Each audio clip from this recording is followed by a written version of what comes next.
Merhaba arkadaşlar, örgü kanalıma hoş geldiniz.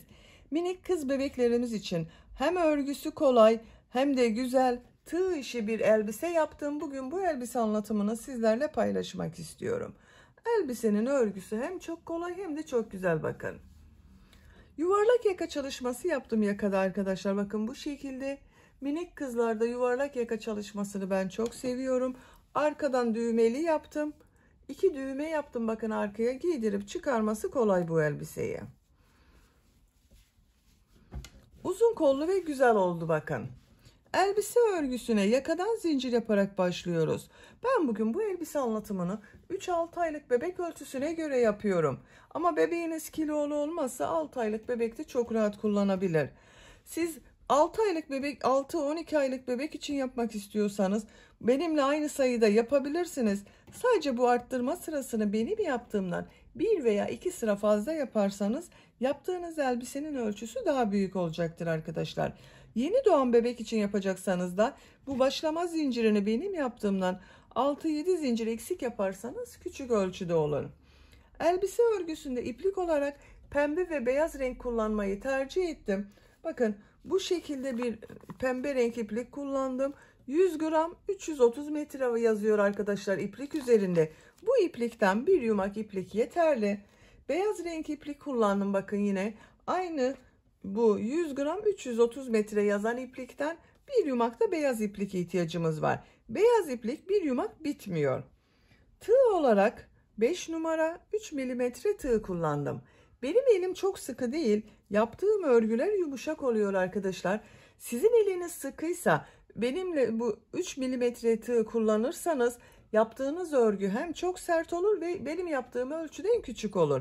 Eliniz çok sıkıysa 3,5-4 milimetre tığları kullanmanızı tavsiye ederim.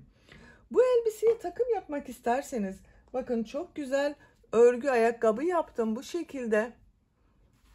Fiyonklu güzel bir tığ işi ayakkabı arkadaşlar. Bunu da tığ ile örüyorum.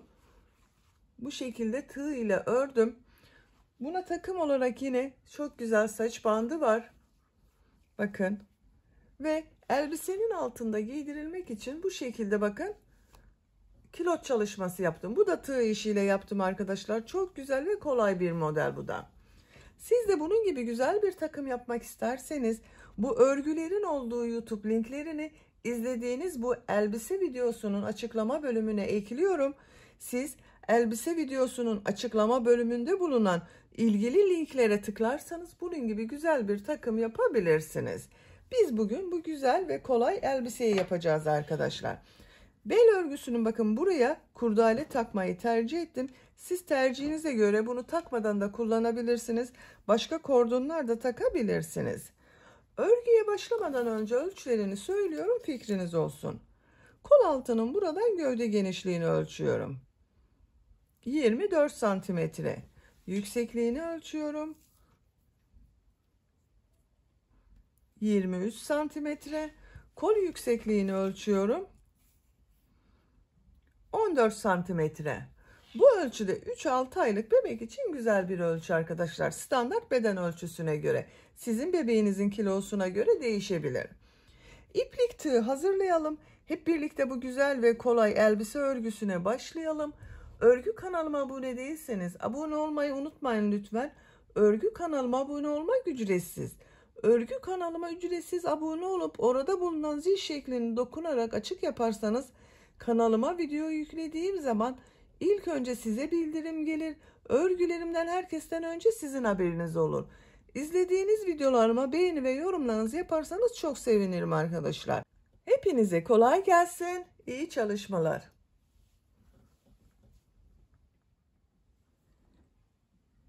Örgüye yakadan zincir yaparak başlıyorum. Zincir yapmak için ilk ilmeği bakın şu şekilde yapıyorum. Zincirleri yapmaya başlıyorum. Çok sıkı zincirler yapmayalım arkadaşlar. 80 zincir yapıyorum. 80 zincir yaptım. Bakın bu şekilde çok sıkı olmayan zincirler yaptım. 3 zincir dönüş için yapıyorum. 1 2 3. Tığ üzerine iplik alıyorum. 3 ilmek atlıyorum. 1 2 3. 4. ilmek içine trabzan yapıyorum. Bu 3 ilmek atladığımda bir trabzan arkadaşlar. 11 trabzan yapıyorum. Bakın bu zincirle birlikte 2 trabzan oldu. 11 trabzan yapıyorum. 3 4 5 6 7 8 9 10 11 11 trabzan yaptım. 2 zincir yapıyorum. Tığ üzerine iplik alıyorum. Bakın aynı ilmeği değil, yanında bulunan ilmeğe trabzan yapıyorum. Kol bölümü için 18 trabzan yapıyoruz.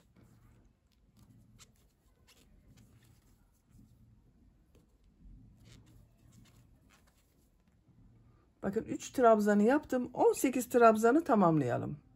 Kol bölümü için 18 trabzan yaptım.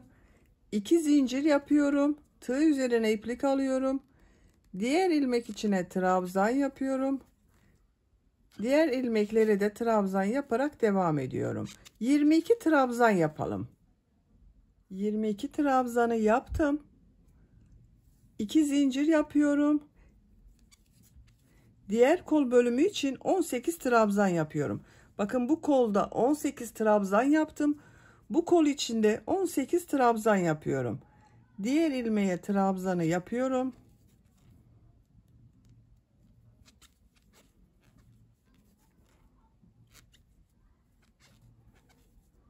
18 trabzanı yapalım. Diğer kol içinde 18 trabzanı yaptım. 2 zincir yapıyorum. Tığ üzerine iplik alıyorum. İlk ilmek üzerine trabzan yapıyorum. Buraya da 11 trabzan yapıyorum arkadaşlar. Bakın buraya 11 trabzan yaptım. Burayı da 11 trabzan yapıyorum. 1 2 3 4 5 6 7 8 9 10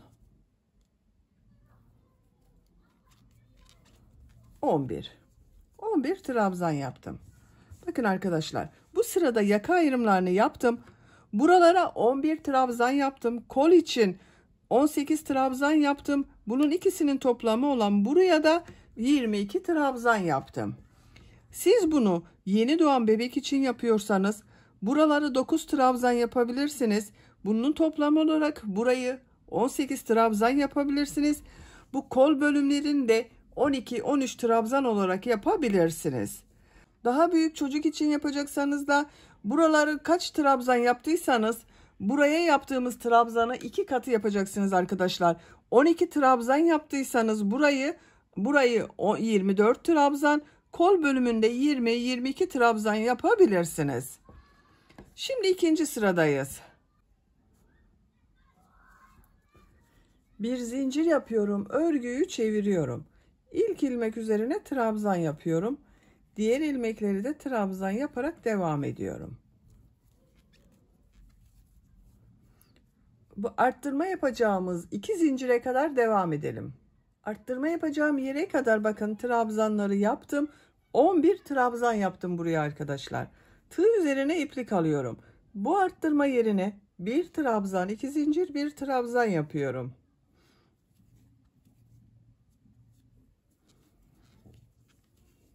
Bakın arttırmaları yaptım. Tığ üzerine iplik alıyorum. Diğer ilmeklere trabzan yaparak devam ediyorum.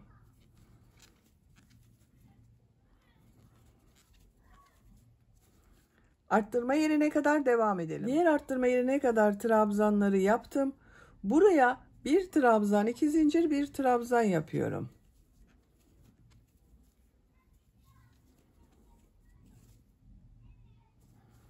Diğer ilmekler üzerine trabzan yaparak devam ediyorum. Arttırma yerine kadar devam edelim. Diğer arttırma yerine kadar trabzanları yaptım. Buraya bir trabzan, 2 zincir, bir trabzan yapıyorum.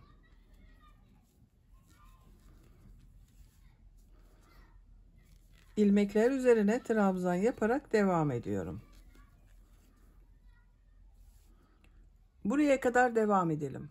Arttırma yerine kadar trabzanları yaptım. Buraya bir trabzan, 2 zincir, bir trabzan yapıyorum.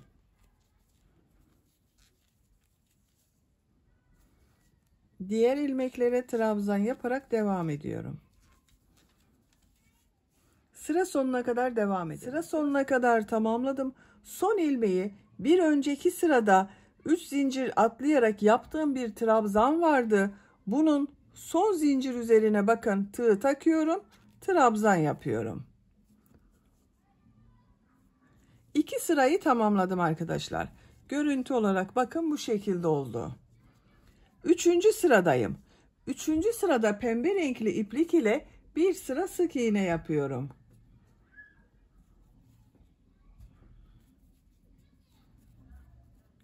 İlmek rengini pembe renkli yapıyorum. Bir zincir yapıyorum. Örgüyü çeviriyorum. İlk ilmek üzerine sık iğne yapıyorum. Diğer ilmeklere de sık iğne yapıyorum.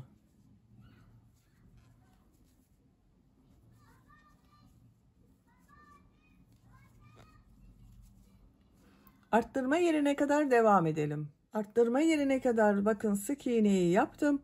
Buraya bir sık iğne, 2 zincir, bir sık iğne yapıyorum arttırma yerine.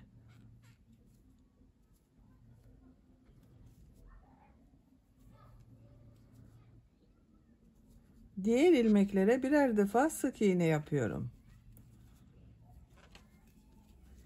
Diğer arttırma yerine kadar devam edelim. İlmekler üzerine sık iğne yaparak arttırma yerine kadar tamamladım.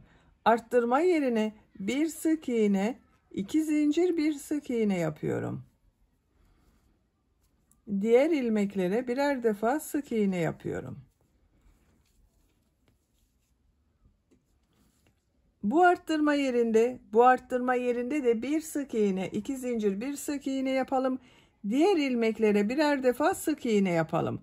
Sıra sonuna kadar tamamlayalım. Sıra sonuna kadar sık iğne yaparak tamamladım. Arttırma yerlerinde bir sık iğne, 2 zincir, bir sık iğne yaptım. Pembe renkli ipliği kesiyorum.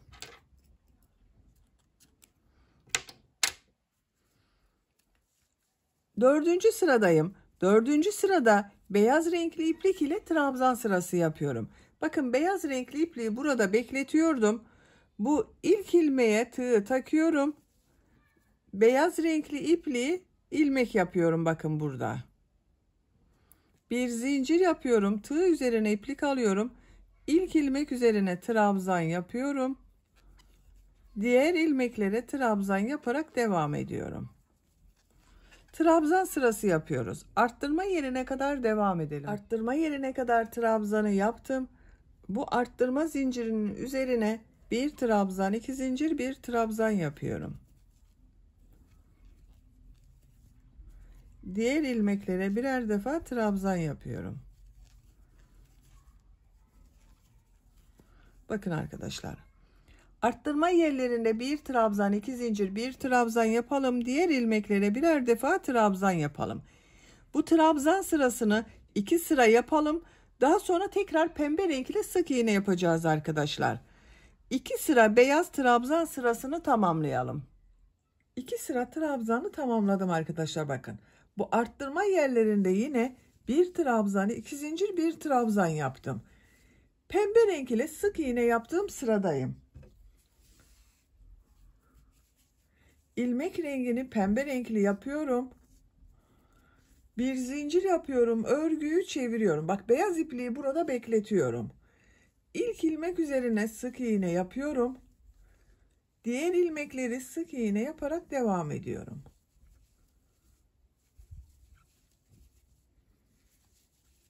Arttırma yerine kadar devam edelim. Sık iğne yaparak buraya kadar tamamladım. Bu 2 zincir üzerine bir sık iğne, 2 zincir, bir sık iğne yapıyorum. Diğer ilmeklere sık iğne yaparak devam ediyorum. Bakın arkadaşlar. Bir sık iğne, 2 zincir, bir sık iğne yaptım. Burada ve burada yine bir sık iğne, 2 zincir, bir sık iğne yapalım. Sıra sonuna kadar devam edelim. Sonraki sırada bu ipliği bak şuradan, burada yaptığımız gibi üst ilmeğe alalım. Bak şu şekilde ilmek yapalım. Bir zincir yapıp trabzan sırası yapalım. 2 sıra trabzan sırası, bir sıra sık iğne yapıyorum. Arttırma yerlerinde hep bak, bir trabzan, 2 zincir, bir trabzan, bir sık iğne, 2 zincir, bir sık iğne olarak yapıyorum. Yaka örgüsünü yapacak olduğunuz çocuğun büyüklüğüne göre arttırmalar yaparak tamamlayalım. Yaka örgüsünü her sırada arttırmalar yaparak yapacağım ölçüye göre tamamladım. Kaç sıra yaptığımı sayıyorum. Bak 3 sıra pembe renk iplik ile sık iğne yaptım. 2, 4, 6, 8 sıra beyaz renk iplik ile trabzan sırası yaptım. Santimetre olarak ölçüyorum. 9 santimetre yükseklik var. Benim yapacağım ölçü için bu yeterli. Siz biraz büyük olsun istiyorsanız 1 veya 2 sıra arttırmalara devam edebilirsiniz. Bak bu sırada bir sıra pembe renk iplik ile sık iğne yapıp bir sırada trabzan sırası 1-2 sıra devam ederseniz daha büyük ölçüde olur arkadaşlar. Açık olarak görelim. Bakın bu şekilde. Bu sırada kolları gövdeden ayırıyorum. Örgüye artık gövdenin örgüsüyle devam ediyorum. Bir zincir yapıyorum. Örgüyü çeviriyorum. İlk ilmek üzerine trabzan yapıyorum. Diğer ilmeklere trabzan yaparak devam ediyorum. Bu arttırma yaptığımız yere kadar devam edelim. Arttırma yapacağım yere kadar bak tamamladım. Bu arttırma yerine 2 trabzan yapıyorum.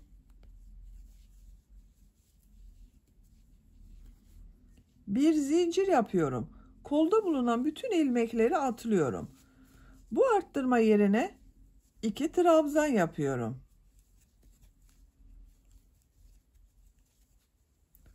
Diğer ilmeklere trabzan yaparak devam ediyorum.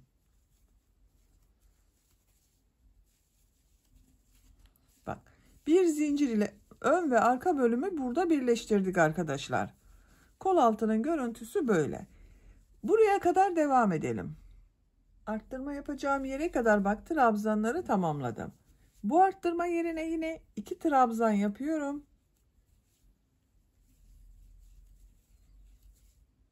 Bir zincir yapıyorum. Tığ üzerine iplik alıyorum. Kolda bulunan bütün ilmekleri atlıyorum. Bak bu arttırma yerine 2 trabzan yapıyorum. Diğer ilmeklere trabzan yaparak devam ediyorum.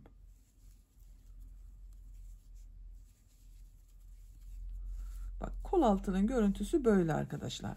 Sıra sonuna kadar devam edelim. Sıra sonuna kadar tamamladım. Bu sırada kol bölümlerini gövde bölümünden ayırdık. Bak ön ve arka bölümü kol altında birleştirdik arkadaşlar. Bu sıra sonunda bulunan ilmek ile ilk ilmeği de birleştirerek artık örgüye tek parça şeklinde devam ediyorum. Bak ilk başta bulunan bu ilmeğe tığ takıyorum. İplik aldım. İlmek içinden çektim. Tığ üzerinde bulunan ilmekten de çektim arkadaşlar. Bakın burayı birleştirdim. Artık örgü tek parça olacak. Trabzan sırasının şeklinin değişmemesi için yine örgüyü değiştiriyorum. Bakın yuvarlak oldu ama 2 zincir yapıyorum. Örgüyü çeviriyorum. Yine trabzan sırası yapıyorum. İlk ilmek üzerine trabzan yapıyorum. Diğer ilmeklere de trabzan yaparak devam ediyorum.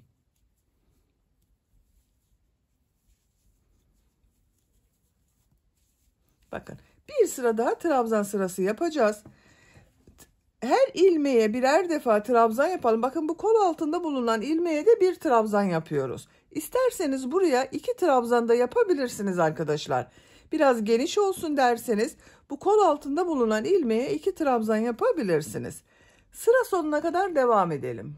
Sıra sonuna kadar tamamladım. Son ilmeği ilk yaptığım bakın bu 2 zincir yaparak yaptığım bir ilmek var.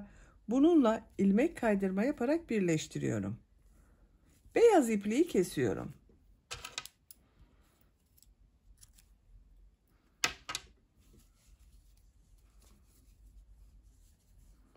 ilmeğin içinden çektim. Bakın arkadaşlar. Görüntüsü böyle oldu. Şimdi elbisenin model bölümünü yerleştiriyorum. Model bölümünü pembe renkli yapıyorum. Siz bu robayı ne renk yaptıysanız o renk yapabilirsiniz arkadaşlar. İsterseniz beyaz olarak da modele devam edebilirsiniz. Ben pembe renkli yapmayı tercih ediyorum. Bakın. Bu ilmekten bir ilmek yapıyorum. Birleştirme yaptığım yerden 3 zincir yapıyorum. 1 2 3. Tığ üzerine iplik alıyorum. Bir ilmek atlıyorum. İkinci ilmek içine 3 trabzan, 2 zincir, 3 trabzan yapıyorum. Bu bir trabzan olacak. Bakın 3 zincir yaptım, bir trabzan oluyor o.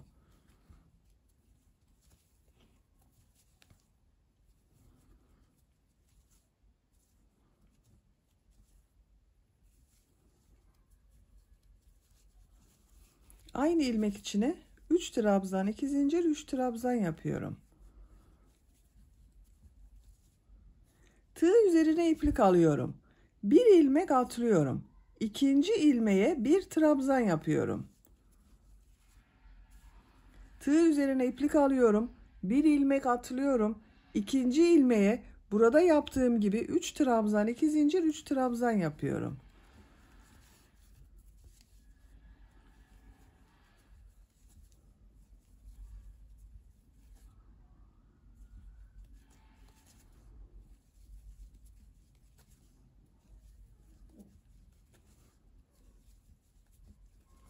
Üç trabzan, 2 zincir, 3 trabzan yaptım. Tığ üzerine iplik alıyorum. Bir ilmek atlıyorum. İkinci ilmeğe bir trabzan yapıyorum. Tığ üzerine iplik alıyorum. Bir ilmek atlıyorum. İkinci ilmeğe 3 trabzan, 2 zincir, 3 trabzan yapıyorum.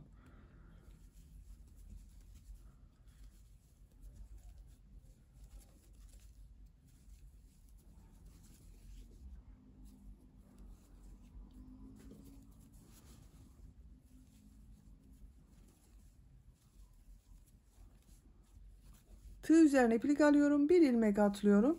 Bir trabzan yapıyorum. Bakın modeli bu şekilde. Sıra sonuna kadar devam edelim. Modelleri yaparak sıra sonuna kadar tamamladım. Son modeli de bakın bu ilmeğe yaptım. Arada ilmek kalmadı trabzandan önce bakın. Modelden önce de ilmek atlamadım. Model denk gelmesi için ikinci ilmeğe bakın modeli yerleştirdim. Bu model ile ilk yaptığım bu 3 zincirden oluşan trabzanı ilmek kaydırma yaparak birleştiriyorum. Bakın sırayı birleştirdim. Bir sıraya kaç model yaptığımı sayıyorum. 2, 4, 6, 8, 10, 12, 14, 16, 18, 20, 22, 24 model. Bir sırada 24 model var. Bakın görüntüsü böyle oldu arkadaşlar. İkinci sıradayız. Model sırasının ikinci sırasındayız. Bir zincir yapıyorum. Tığ üzerine iplik alıyorum. Bu sırada bu tek yaptığım trabzanları boşluktan alarak trabzan yapıyorum. Model ortasında bulunan 2 zincir üzerine de 3 trabzan, 2 zincir, 3 trabzan yapıyorum.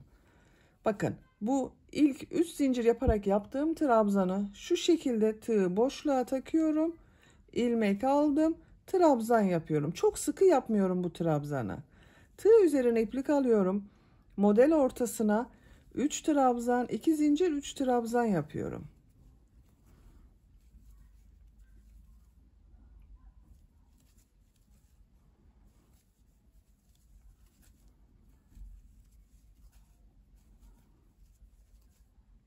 Tığ üzerine iplik alıyorum. Bakın bu tek yaptığım trabzanı boşluktan alıyorum. Şu şekilde tığı boşluğa takıyorum. İlmek aldım. Uzun yapıyorum trabzanı arkadaşlar. Çok sıkı yapmıyorum bu trabzanı. Bir trabzan yapıyorum. Tığ üzerine iplik alıyorum. Model ortasına 3 trabzan, 2 zincir, 3 trabzan yapıyorum.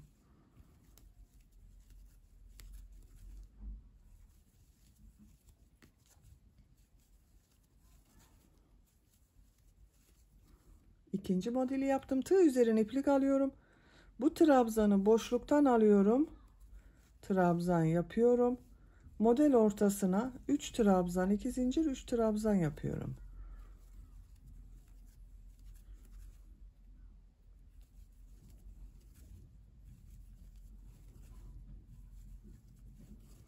Bakın bu şekilde oluyor. Sıra sonuna kadar devam edelim. Sıra sonuna kadar tamamladım. Son modeli burada yaptığım ilk trabzan ile ilmek kaydırma yaparak birleştiriyorum. Boşluktan alarak yaptığım bu trabzana bakın, tığ takıyorum, ilmek aldım, içinden çekiyorum. Bir zincir yapıyorum, tığ üzerine iplik alıyorum. Bu trabzanı boşluktan alıyorum, trabzan yapıyorum. Tığ üzerine iplik alıyorum. Model ortasına yine 3 trabzan, 2 zincir, 3 trabzan yapıyorum.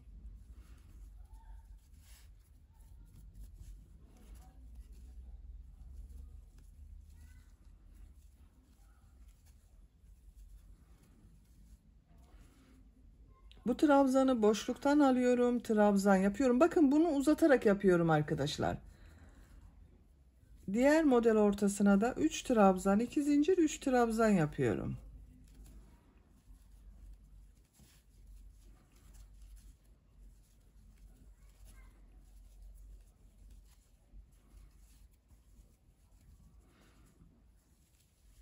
Tek trabzan yapıyorum. Bakın bu şekilde. Elbisenin etek örgüsü bu şekilde devam edecek. Bu modelli bölümü tercihinize ve yapacak olduğunuz çocuğun büyüklüğüne göre istediğiniz kadar model sırasını tekrarlayarak tamamlayalım. Elbisenin etek bölümünü 14 model sırası yaptım. 1, 2, 3, 4, 5, 6, 7, 8, 9, 10, 11, 12, 13, 14. Burada bitirmedim arkadaşlar. Modellere devam edeceğiz. Ama ben bu 15. sırada renk değiştirmek istiyorum. Bir sıra beyaz renk, bir sıra pembe renk yapacağız. Onun için o geçişi size göstermek istedim. Bakın burada ilmek kaydırma yaparak birleştirdim. Siz tek renk yapacaksanız aynı şekilde modellere devam edebilirsiniz. Renk değiştirmenize gerek yok. İlmek rengini beyaz yapıyorum. Bir zincir yapıyorum. Tığ üzerine iplik alıyorum. Aynı modeli aynı şekilde yapıyorum bakın. Boşluktan alıyorum. Trabzan yapıyorum. Tığ üzerine iplik alıyorum. Pembe renkli ipliği bekletiyorum. Bir sonraki sırada pembe renkli iplik ile devam edeceğiz. Tığ üzerine iplik alıyorum. Model ortasına 3 trabzan, 2 zincir, 3 trabzan yapıyorum.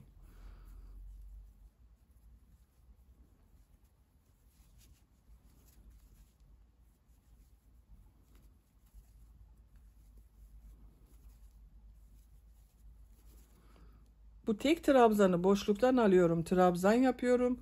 3 trabzan, 2 zincir, 3 trabzan yapıyorum. Modelde herhangi bir değişiklik yapmadım. Aynı şekilde devam ediyorum. Bir sonraki sırada pembe renkli yapacağız. Bir daha sonraki sırada beyaz renkli. Bu şekilde renkleri dönüşümlü yapacağız. Modeli değişiklik yapmadım. Elbisenin etek örgüsüne bu renkleri değiştirerek devam edelim. Siz tek renk yapıyorsanız bu beyaz renkliye başlamanıza gerek yok. Arkadaşlar aynı şekilde devam edebilirsiniz. Etek örgüsünü tamamlayalım. Model bölümünü 18 sıra olarak yaptım arkadaşlar. 14 sırayı pembe renkli olarak yaptım. 15. sırada beyaz renkli yaptım. 16. sırayı pembe renkli yaptım. 17. sırayı beyaz renkli yaptım. 18. sırayı pembe renkli yaptım.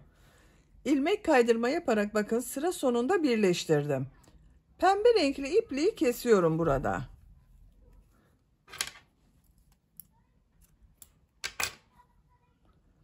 Beyaz renkli ipliği burada bekletiyorum. Bakın buradan beyaz renkli iplik ile bir ilmek yapıyorum. Bir zincir yapıyorum. Tığ üzerine iplik alıyorum. Bu model ortasında bulunan 2 zincir üzerine 4 trabzan yapıyorum.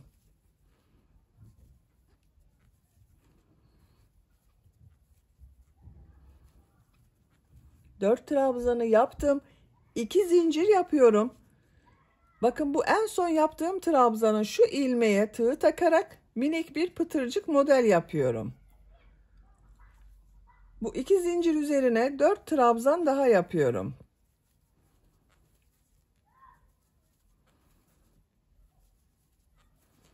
Bakın bu şekilde model yapıyoruz. Bir zincir yapıyorum. Bu boşluktan alarak yaptığım trabzanı ilmek üzerine sık iğne yapıyorum. Bir zincir yapıyorum. Diğer model ortasına 4 trabzan yapıyorum.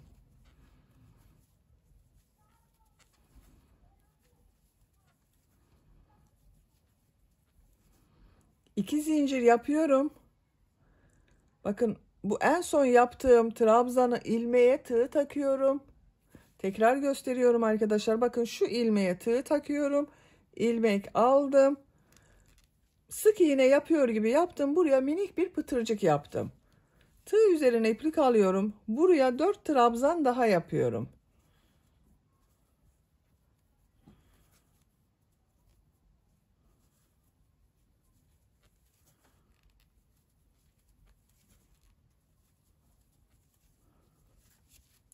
Bakın ikinci modeli yaptım.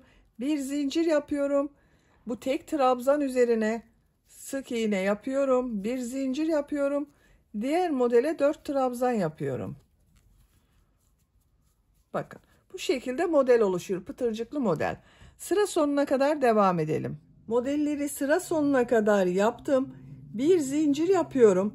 Bu ilk yaptığım ilmek ile ilmek kaydırma yaparak birleştiriyorum. İpliği kesiyorum. Ben ipliği kestim. İlmek içinden çekiyorum. Bakın arkadaşlar birleştirdiğim yerin görüntüsü böyle. Böylece bakın etek bölümünü bitirdim. Elbisenin etek bölümünü, gövde bölümünü bitirdik. Şimdi kollarını yapalım. Ben kol örgüsünün birisini bakın bu şekilde hazırladım. Diğer kol örgüsünü sizinle birlikte başlayalım. İki kolun örgüsü de aynı oluyor. Kol altından başlıyorum. Kol altında bulunan ilmeğe iplik bağlıyorum. Buradan bir ilmek yapıyorum. Tığ üzerine iplik alıyorum. Bakın şu şekilde tuttum. Arttırma yerine bir trabzan yapıyorum. İplik ucunu içeride tutuyorum. Diğer ilmeklere birer defa trabzan yapıyorum. Her ilmek üzerine bir trabzan yapıyorum.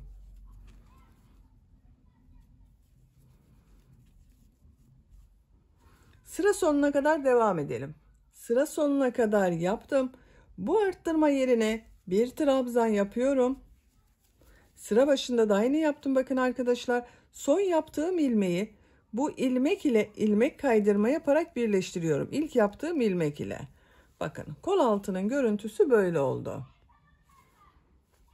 2 zincir yapıyorum. Örgüyü çeviriyorum. İlk ilmek üzerine bakın şu ilk ilmek üzerine trabzan yapıyorum. Diğer ilmeklere trabzan yaparak devam ediyorum. Sıra sonuna kadar devam edelim. Sıra sonuna kadar yaptım. Son yaptığım ilmeği ilk yaptığım bu ilmek ile ilmek kaydırma yaparak birleştiriyorum. Bakın arkadaşlar ikinci sırayı yaptım. Kol görüntüsü böyle oldu. Ben kol örgüsünü trabzan olarak devam ediyorum. Bak bunda olduğu gibi. Siz isterseniz bu yaka örgüsünde yaptığımız gibi 2 sıra trabzan, 1 sıra pembe renk iplik ile sık iğne yapabilirsiniz. Veya kol örgüsünü sade pembe renk ile devam edebilirsiniz. Ben bu şekilde yapmayı tercih ettim. 2 zincir yapıyorum. Örgüyü çeviriyorum. İlk ilmek üzerine trabzan yapıyorum. Diğer ilmeklere trabzan yaparak devam ediyorum. Bakın arkadaşlar. Sıra sonuna kadar devam edelim. İlmek kaydırma yapalım, birleştirelim, örgüyü çevirelim, trabzan olarak devam edelim. Kolun örgüsünü bu şekilde devam edeceğiz. Ben örgüyü çevirerek örmeyi tercih ediyorum arkadaşlar. Bakın görüntü böyle oluyor. Eğer siz örgüyü çevirmeden düz devam ederseniz sizin kol örgüsü farklı görünecektir. Öyle de yapabilirsiniz. Kol örgüsünü yapacak olduğunuz bebeğinizin büyüklüğüne göre tamamlayabilirsiniz. Ben bu kol örgüsünü bakın bu kadar yaptım. Kaç sıra yaptığımı sayıyorum. 2, 4, 6, 8, 10, 12, 13 sıra beyaz renkli iplik ile trabzan sırası yaptım. Eksiltme veya arttırma yapmadım arkadaşlar. Burada başladığım sayı ile kol örgüsüne devam ettim. Kolun örgüsünü tamamlayalım.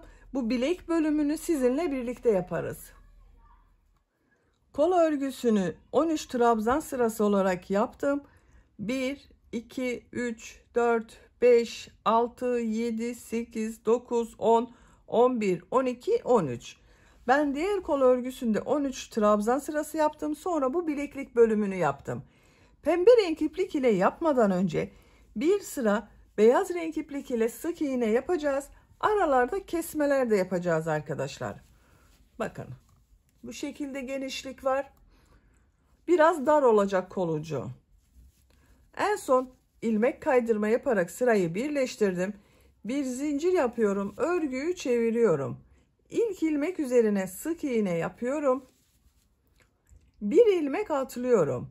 İkinci ilmeğe sık iğne yapıyorum. 3 ilmek üzerine sık iğne yapıyorum. Bakın 3 sık iğne yaptım. Bir ilmek atlıyorum. 3 sık iğne yapıyorum.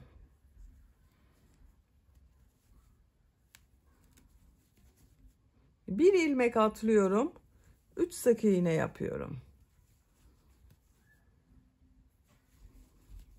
Bir ilmek atlıyorum. 3 sık iğne yapıyorum. Bakın bu şekilde. Sıra sonuna kadar devam edelim. Sıra sonuna kadar yaptım arkadaşlar. Bakın son 2 ilmeğe sık iğne yaptım. Burada bir ilmek atladım. İlk yaptığım bu ilmek ile ilmek kaydırma yaparak birleştiriyorum. Beyaz renkli ipliği kesiyorum.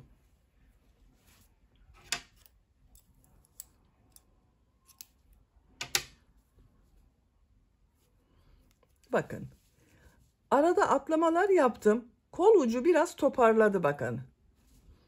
Diğer kol örgüsünde bakın uç bölümde bileklik bölümünü pembe renkli yaptım. Bu sırada pembe renk iplik ile sık iğne yapıyorum. Bu ilmekten pembe renk iplik ile ilmek yapıyorum. Bir zincir yaptım, sağlamlaştırdım. Aynı ilmek içine sık iğne yapıyorum. Her ilmek üzerine bir sık iğne yapıyorum. Bu sırada eksiltme yapmıyorum arkadaşlar. Her ilmeğe bir sık iğne yapıyorum. İplik ucunu da içinde tutuyorum bakın. Sıra sonuna kadar devam edelim. Sıra sonuna kadar yaptım. Son ilmeğe bakın sık iğne yaptım. İlk yaptığım ilmek ile ilmek kaydırma yaparak birleştiriyorum. Bakın pembe renk iplik ile bir sıra sık iğne yaptım. Bu sırada eksiltme veya arttırma yapmadım arkadaşlar. Bir zincir yapıyorum.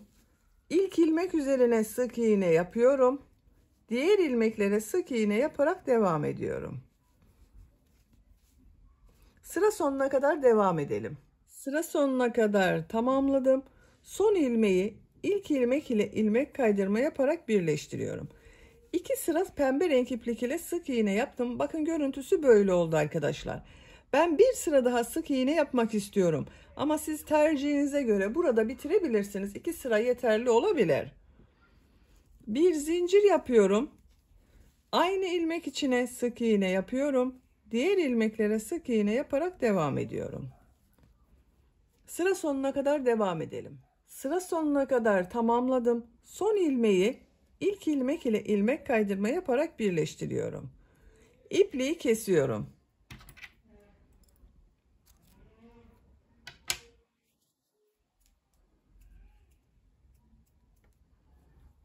İlmek içinden çektim.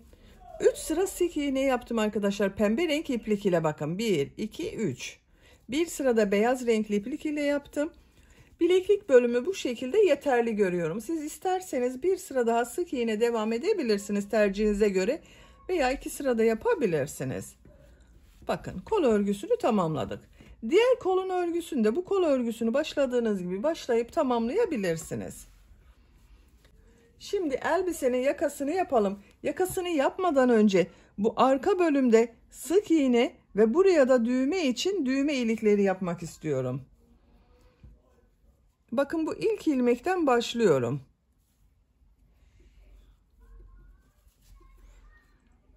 Bir zincir yaptım, sağlamlaştırdım. Sık iğne yapıyorum. İlmekler üzerine sık iğne yapıyorum.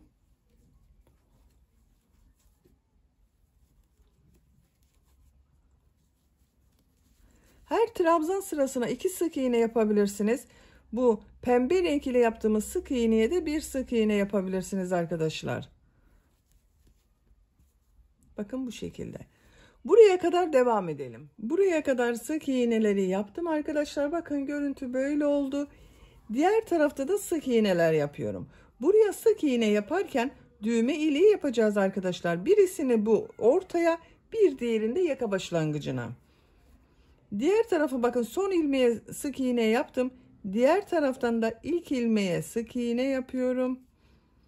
Gördüğüm ilmeklere sık iğneler yapıyorum.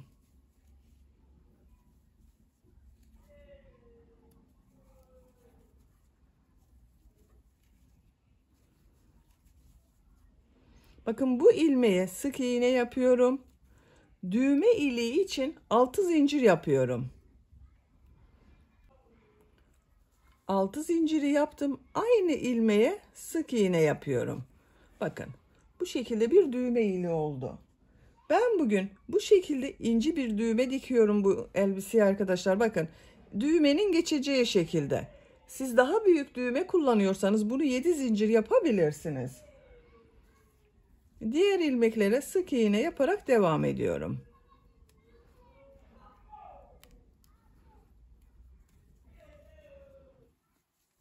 İkinci düğme iliğini buraya yapacağız. Buraya kadar devam edelim. Yaka başlangıcına kadar sık iğneyi yaptım. Bakın bir düğme iliğini buraya yaptım. İkinci düğme iliğini buraya yapıyorum. Sık iğne yaptım ilmek üzerine. Düğme iliği için 6 zincir yapıyorum.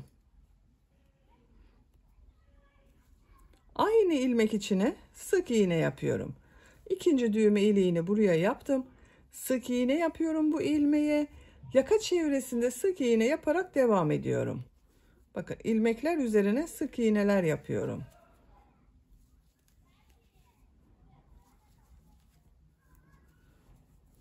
Bakın arkadaşlar görüntüsü böyle. Sıra sonuna kadar devam edelim. Sıra sonuna kadar sık iğneleri yaptım. Bakın arkadaşlar yaka çevresinde bir sıra sık iğne yaptım. Görüntü böyle oldu. Şimdi bu yakaya 2 yuvarlak yaka hazırlıyorum arkadaşlar. Bakın birisi burada olacak, birisi burada olacak. Onun için orta noktaya işaret yaptım. Benim bu bir sıra üzerinde 80 ilmek var. 40 ilmeği bir yaka için, 40 ilmeği de bir yaka için yaptım. Bakın buradan saydım. 40. ilmeğe bu işaret iğnesini taktım. Buradan da saydım arkadaşlar, bakın burada da 40 ilmek var. Buraya kadar 40 ilmek var. Bir zincir yapıyorum. Örgüyü çeviriyorum. Trabzanları yaparken yalnız bakın arkadaşlar şu şekilde yapmayacağız. Burada bakın 2 ilmek görünüyor. 1 2 1 2. Bu dışta bulunan ilmeklerden alıyorum. Bakın elbisenin dış bölümüne bakan yerden alıyorum ilmekleri. Bu ilk ilmeği atlıyorum. İkinci ilmeği bakın şu şekilde alıyorum. Trabzan yapıyorum. Diğer ilmeği şu şekilde alıyorum. Trabzan yapıyorum.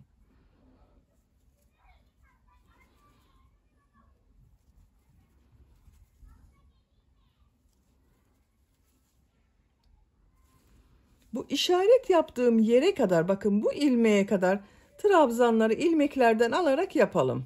İlmeklerden alarak sıra sonuna kadar trabzanı yaptım. Bu işaret yaptığım ilmeğe de trabzan yapıyorum. Bakın arkadaşlar bir sıra trabzan yaptık ama dışta bulunan ilmeklerden aldım. Bakın yaka örgüsü dışarıya doğru yatık görünecek. Bu şekilde görünecek.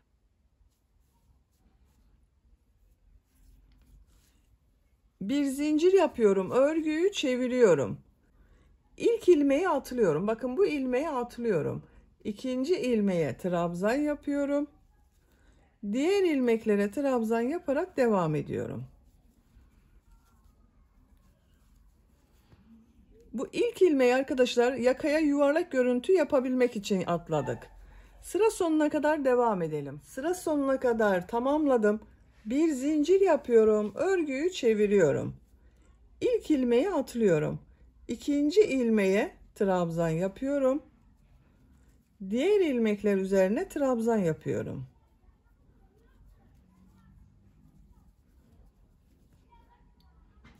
Sıra sonuna kadar devam edelim. Sıra sonuna kadar yaptım. Bir zincir yapıyorum. Örgüyü çeviriyorum. İlk ilmeği atlıyorum. İkinci ilmek içine trabzan yapıyorum. Diğer ilmeklere trabzan yaparak devam ediyorum. Yuvarlak bir görüntü elde etmek için bu ilk ilmekleri atlıyoruz arkadaşlar. Sıra sonuna kadar devam edelim. Dördüncü sıra sonuna kadar tamamladım. Bir zincir yapıyorum. Örgüyü çeviriyorum. Bir sıra daha trabzan yapıyorum arkadaşlar. İlk ilmeği atlıyorum. İkinci ilmek içine trabzan yapıyorum. Diğer ilmeklere trabzan yaparak devam ediyorum. Sıra sonuna kadar devam edelim. Sıra sonuna kadar yaptım. Bakın son ilmeği bu ilmek ile ilmek kaydırma yaparak birleştiriyorum. Burada yuvarlak bir görüntü elde ettim arkadaşlar. İpliği kesiyorum.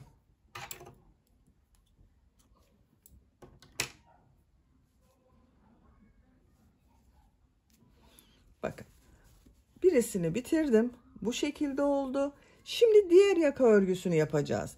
Diğer yaka örgüsüne buradan başlıyorum. Aynı bu yaka örgüsünü başladığımız gibi trabzan ile başlıyorum. Bakın burada bitirdim. Bu ilmek üzerine bakın ilk ilmek üzerine bir ilmek yapıyorum. Bir zincir yapıyorum. Tığ üzerine iplik alıyorum. Aynı ilmeğe trabzan yapıyorum. Diğer ilmeklere trabzan yaparak devam ediyorum. Bakın ilmeklerden alarak yapıyorum arkadaşlar. Bu dış tarafta bulunan ilmeklerden alıyorum yine.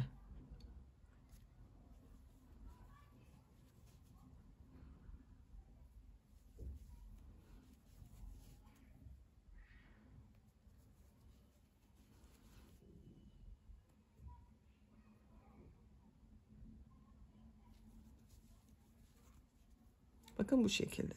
Sıra sonuna kadar devam edelim. Sıra sonuna kadar trabzanları yaptım. Bir zincir yapıyorum. Örgüyü çeviriyorum. Tığ üzerine iplik alıyorum. İlk ilmeği atlıyorum. İkinci ilmek üzerine trabzan yapıyorum. Diğer ilmeklere trabzan yaparak devam ediyorum. Bakın yuvarlak görüntü elde ediyoruz. Sıra sonuna kadar devam edelim. Sıra sonuna kadar yaptım. Son ilmeğe de trabzan yaptım. Bir zincir yapıyorum. Örgüyü çeviriyorum. İlk ilmeği atlıyorum. İkinci ilmek üzerine trabzan yapıyorum. Diğer ilmeklere trabzan yaparak devam ediyorum. Sıra sonuna kadar devam edelim. Sıra sonuna kadar trabzan yaptım. Bir zincir yapıyorum. Örgüyü çeviriyorum. İlk ilmeği atlıyorum. İkinci ilmeğe trabzan yapıyorum. Diğer ilmeklere trabzan yaparak devam ediyorum. Sıra sonuna kadar devam edelim. Sıra sonuna kadar trabzan yaptım. Son ilmeğe de trabzan yaptım. Bir zincir yapıyorum. Örgüyü çeviriyorum. Bakın bu ilmeği atlıyorum. İkinci ilmek üzerine trabzan yapıyorum. Diğer ilmeklere trabzan yaparak devam ediyorum. Sıra sonuna kadar devam edelim. Sıra sonuna kadar tamamladım. Bakın bu şekilde oldu arkadaşlar. Son yaptığım trabzanı bu ilmeğe bakın şu şekilde ilmek kaydırma yaparak birleştiriyorum. Burada yuvarlak bir görüntü elde ediyorum. İpliği kesiyorum.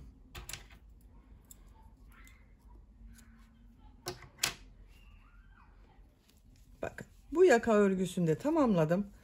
İki yaka örgüsünü bitirdim. Bakın görüntü böyle oldu. Şimdi bu yaka çevresinde bir sıra sık iğne yapıyorum. Buradan başlıyorum. Bakın diğer taraftan başlıyorum. Şu ilmekten ilmek yapıyorum. Yakanın çevresinden yapıyoruz sık iğneleri. İlmeğe sık iğne yapıyorum. Gördüğüm bakın bu ilmeklere sık iğne yapıyorum.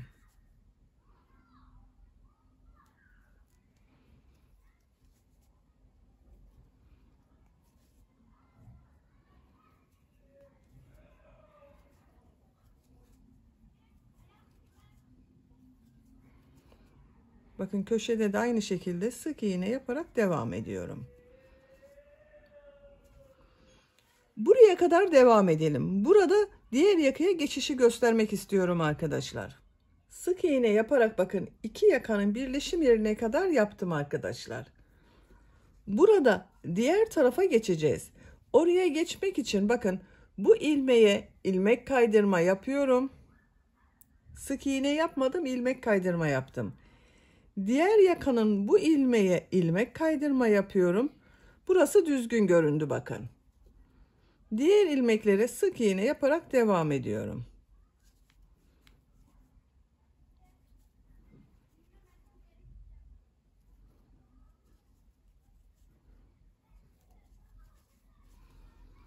Buraya kadar devam edelim. Yaka çevresinde sık iğne yaparak bakın buraya kadar tamamladım. Şu ilmek ile ilmek kaydırma yaparak birleştiriyorum arkadaşlar. İpliği kesiyorum.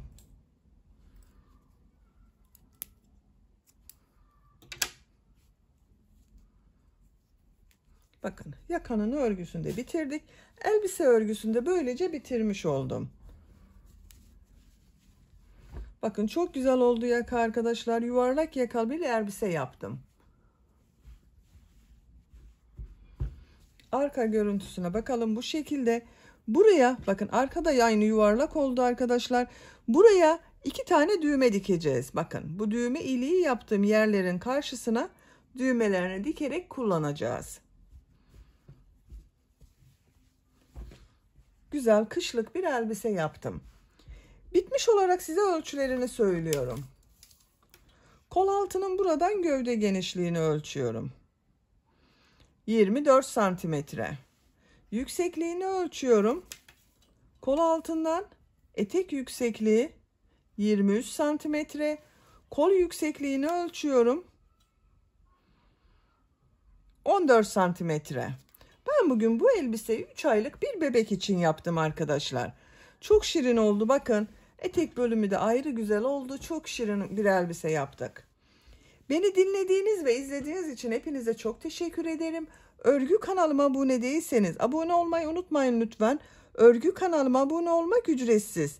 Örgü kanalıma ücretsiz abone olup orada bulunan zil şekline dokunarak açık yaparsanız kanalıma video yüklediğim zaman ilk önce size bildirim gelir. Örgülerimden herkesten önce sizin haberiniz olur. İzlediğiniz videolarıma beğeni ve yorumlarınızı yaparsanız çok sevinirim arkadaşlar. Sizlerle yeni örgülerde görüşmek dileğiyle. Hoşça kalın, sevgiyle kalın.